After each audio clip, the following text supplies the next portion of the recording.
अस्सलाम वालेकुम students, welcome to the class of differential equations. आज हम जो टॉपिक पढ़ेंगे that is the separable equation. तो जो डिफरेंशियल इक्वेशंस होती हैं उनको हम सॉल्व करते हैं कि हम अगर हमने उनको इंटीग्रेट करना है तो हमने डिफरेंट मेथड्स पढ़े हुए हैं कि उनको हम इंटीग्रेशन बाय पार्ट्स कर सकते हैं, बाय सेपरेशन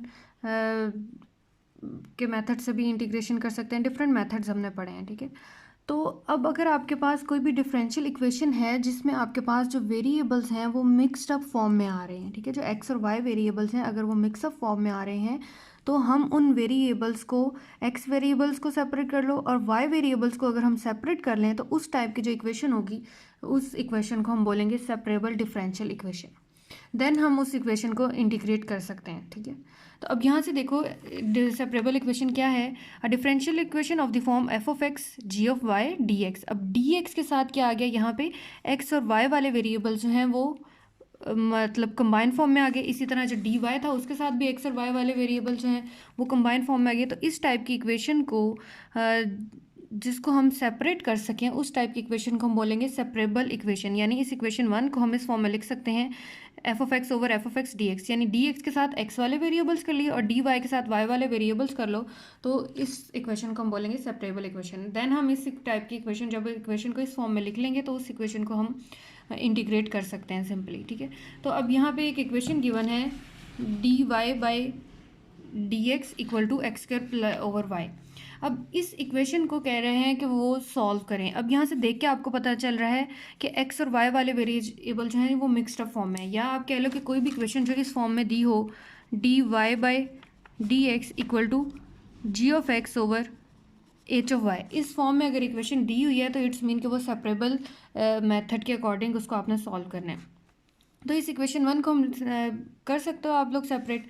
तो सेपरेट करके आप इसको लिख लो, क्रॉस मल्टीप्लिकेशन की वाई वाली टर्म्स को कंबाइन कर लिया और एक्स वाली टर्म्स को कंबाइन कर लिया।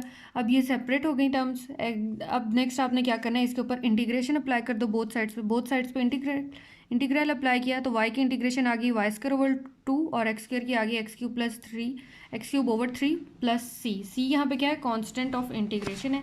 देन सिंप्लीफाई करने से हमारे पास ये इसका रिक्वायर्ड सोल्यूशन आ गया, ठीक है।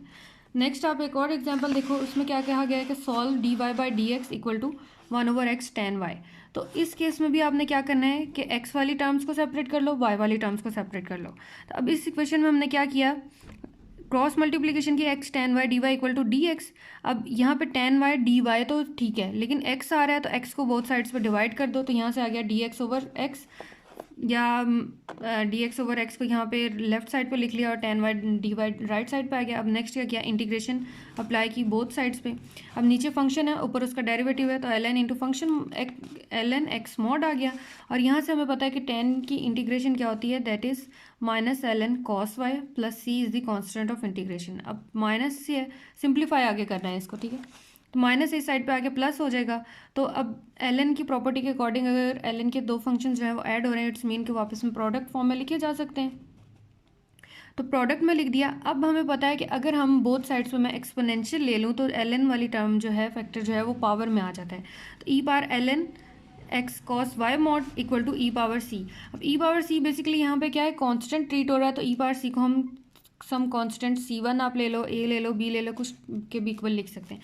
तो यहाँ से ई पावर एल एन ये वाली टर्म जो है ये कैंसिल हो जाएगी, कट जाएगी, तो पीछे क्या रह गया, x cos y mod equal to C1 और that means that it is equal to x cos y equal to C1, क्योंकि मॉडुलस वैल्यू हमेशा आपको क्या देती है, पॉजिटिव आंसर ही देती है, ठीक है।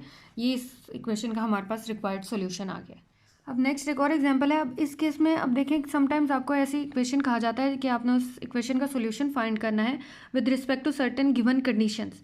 तो अगर आपके पास कोई कंडीशन इस फॉर्म में इंडिपेंडेंट वेरिएबल, जहाँ पे एक इंडिपेंडेंट वेरिएबल इन्वॉल्व हो रहा हो और वो किस फॉर्म में हो रहा हो कि वो वैल्यू देता हो y equal to y naught at x equal to x naught, तो इस टाइप की कंडीशन को हम बोलते हैं इनिशियल वैल्यू प्रॉब्लम या इनिशियल वैल्यू कंडीशन। तो अच्छा, उससे पहले एग्जाम्पल 3 आप देख लें। एग्जाम्पल 3 आपने खुद से सॉल्व करनी है, ये अभी मैंने जैसे प्रीवियस एग्जाम्पल 1 और 2 करवाई है। तो एग्जाम्पल 4 में आप वो कह रहे हैं कि इनिशियल वैल्यू प्रॉब्लम को आपने सॉल्व करना है। उसने एक डिफरेंशियल इक्वेशन गिवन दी है और साथ में ही कंडीशन दी हुई है y of 0 equal to -2, means कि व्हेन x इज़ 0 देन ये आपको वैल्यू की y की वैल्यू यहाँ से क्या आएगी, -2 आएगी। सिंपल उसको डिफरेंशियल इक्वेशन को बस सेपरेबल वेरिएबल्स के अकॉर्डिंग सॉल्व करके एंड पे इस की वैल्यू आपने पुट कर दी, यानी कांस्टेंट की वैल्यू यहाँ से आपके पास आ जाएगी इनिशियल कंडीशन के अकॉर्डिंग। तो यहाँ से क्या किया, टर्म्स को सेपरेट करना है, dy/dx equal to 2x over y common आ रहा था तो y कॉमन ले लिया और सिंप्लीफाई करके ये इक्वेशन बन गई y dy equal to 2x over 1 + x² dx। अब क्या करना है, इंटीग्रेशन अप्लाई कर दो बोथ साइड्स पे। बोथ साइड्स पे इंटीग्रेशन अप्लाई की तो y की इंटीग्रेशन क्या आ गई, y² ओवर 2 और यहाँ से 1 + x² है और ऊपर उसका डेरिवेटिव पड़ा तो ln 1 + x² मॉड प्लस, अब यहाँ पे मैं डायरेक्ट c भी लिख सकती थी क्योंकि कांस्टेंट ऑफ इंटीग्रेशन करना ना, लेकिन चूंकि अब नेक्स्ट इसको सिंप्लीफाई करना ईजी हो जाएगा इसलिए हम ln वाले फंक्शन के साथ ln ही साथ ले लें आप। तो यहाँ से आ गया, अब ln 1 + x² मॉड है तो मॉड वैल्यू मैंने आपको बताया कि हमेशा पॉजिटिव आंसर देगी, तो 1 + x² लिख लिया plus ln c as it is आ गया। अब यहाँ पे दोनों टर्म्स प्लस हो रही है ln की, तो ln के प्रॉपर्टी के अकॉर्डिंग प्रोडक्ट की फॉर्म में आ जाएगा। अब यहाँ पे लेफ्ट साइड पे क्या चल रहा था, y² ओवर 2, तो यहाँ से y² इक्वल टू 2 यहाँ पे राइट साइड पे ले आए हैं तो अगेन ln की प्रॉपर्टी अप्लाई करेंगे तो 2 जो है वो होल की स्क्वायर में चला जाएगा, पावर बन जाएगा। तो यहाँ से मैंने क्या किया, हर टर्म पर सेपरेट स्क्वायर ले लिया, c का स्क्वायर सेपरेट कर दिया और 1 + x² एंड होल स्क्वायर कर दिया। यहाँ तक आपके पास इक्वेशन सॉल्व हो गई। अब नेक्स्ट क्या करना है, कंडीशन पुट करनी है। अब हमें कंडीशन क्या गिवन थी, that y of 0 equal to -2। अब इस कंडीशन को इस इक्वेशन 1 में पुट कर दें, यानी x की जगह पे आपने 0 पुट करना है और y की जगह पे आपने -2 पुट करना है। तो अब यहाँ से y² था, y की जगह पे क्या पुट करना है, -2, तो -2² equal to ln c² into 1 + x की जगह पे क्या पुट करना है, ये वाली वैल्यू जो अंदर आ रही है। मीन्स ये बेसिकली क्या है, y of x0 equal to y0 आप इसको कंसिडर कर सकते हैं, ठीक है। तो अब x की वैल्यू यहाँ पे क्या है, 0 है, तो 0 पुट की सिंप्लीफाई किया तो आपके पास यहाँ से क्या आ गया, c² की वैल्यू आ गई e⁴। और अब आप इक्वेशन 1 देखो, यहाँ पे भी हमें c² ही चाहिए था, अगर c चाहिए होता तो फिर हम इसको मजीद सिंप्लीफाई करते। अब चूंकि हमें c² ही चाहिए तो अब c² की वैल्यू को इस इक्वेशन 1 में पुट कर दो तो आपके पास जो रिक्वायर्ड सोल्यूशन आ जाएगा इस इक्वेशन का, ठीक है। सिंपल ये करना है, आपने इक्वेशंस देख लेनी है, उनको सेपरेबल वेरिएबल की फॉर्म में सेपरेट कर लेना है और देन उसको इंटीग्रेशन अप्लाई कर दो बोथ साइड्स पे, देन आपके पास सोल्यूशन आ जाएगा। अगर इनिशियल कंडीशन गिवन है तो कंडीशन पुट करके सी की वैल्यू पुट कर लें, फाइंड कर लें और देन उस सी की वैल्यू को अगेन ये जो इक्वेशन आपने फाइंड आउट की होगी उसमें पुट कर लें, ठीक है। होपफुली क्लियर हो गया होगा आपको। इससे रिलेटेड जो है आपने एक्सरसाइज 9.2 करनी है, ठीक है। इसमें 9.2 के क्वेश्चन 1 से 20 आपने ऑड कर लेने हैं सब ने। Okay, thank you so much.